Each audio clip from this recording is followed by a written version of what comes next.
In this video, we will review ILM 030105J, Schematics, Objective 5. When you have completed this objective, you will be able to interpret electrical schematic drawings. If you look at a piece of equipment and wonder how it works, often the easiest way to get the answer is to study the schematic diagram. This is the diagram that shows the electrical sequence of operations in the simplest way possible. The term sequence of operations refers to the order in which everything happens in an electrical circuit after a switch or other device is operated. The ability to read and interpret schematic drawings is one of the most important troubleshooting skills.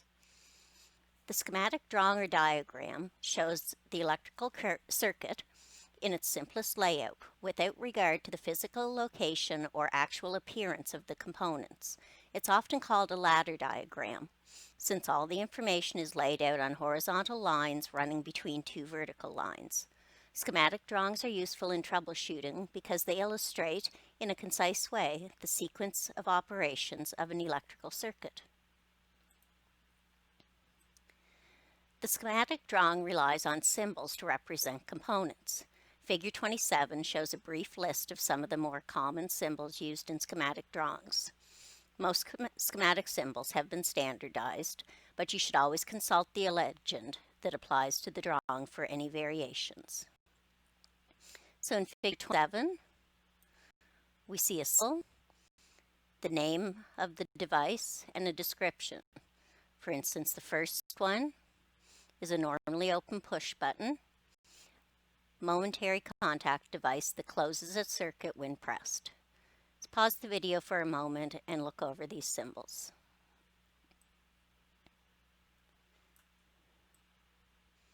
Figure 28 shows a very simple schematic drawing. All the electrical schematic symbols are shown between two vertical lines.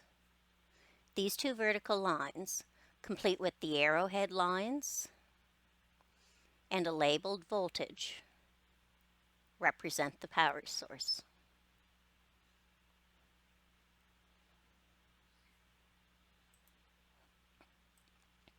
If the power source is a transformer within the equipment or system, it appears as shown in Figure 29.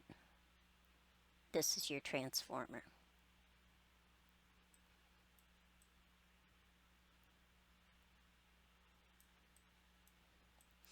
The following guidelines assist you in reading schematic drawings. The electrical devices are represented by symbols, identified with labels such as letters, names, or numbers, and shown in a de-energized state. Connections are shown with a dot, sometimes called a node, at the connection. All wiring is shown with vertical or horizontal lines. If at all possible, lines do not cross one another. If two wires cross and a dot or node is not shown, the wires are not connected. The control devices are located on the left side of the drawing, while the load devices are located on the right side. For example, in Figure 29, the control device is the normally open push button called call button, and the load device is the bell. Sequence of operations.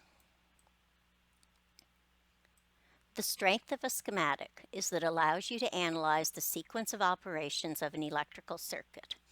For example, refer to Figure 30. This schematic drawing shows the sequence of operations of a basic circuit. When push button 1 is closed, then bell 1 rings. When push button 2 is closed, bell 2 rings. The symbol illustrates a momentary contact push button. This device returns to its original position as soon as you take your finger off the button, as opposed to a maintained contact switch, which stays in the position you flip it to.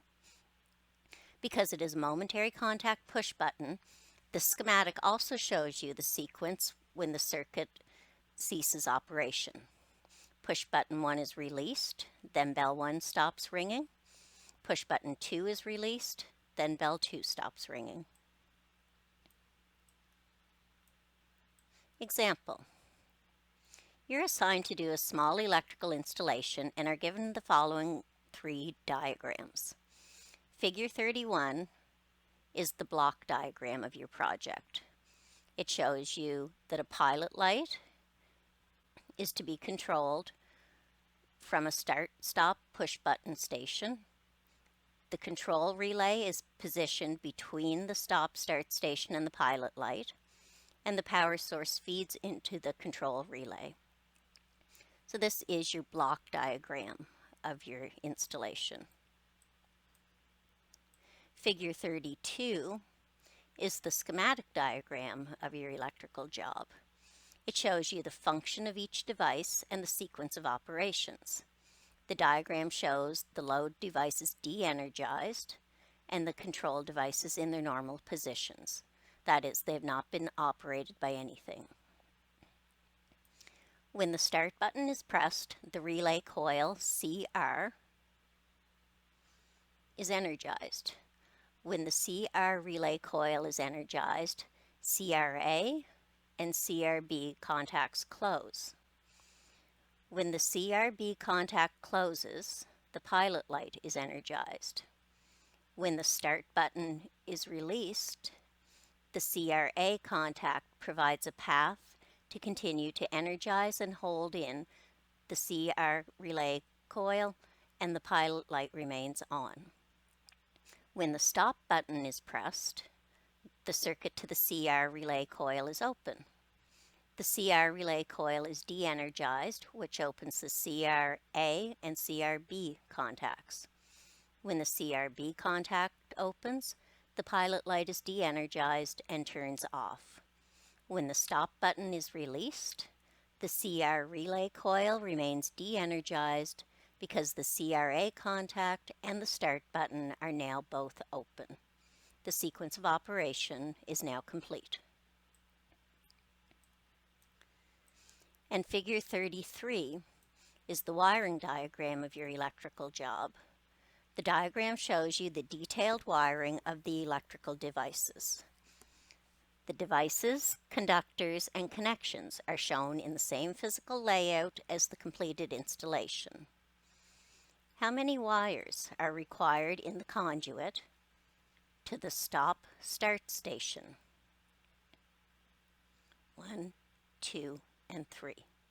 This is the diagram that shows you why the circuit is called a 3-wire control.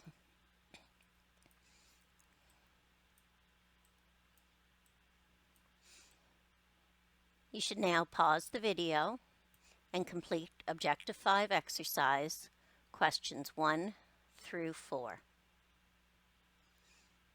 Once you have completed them, come back to the video and check your answers. Objective 5 answers.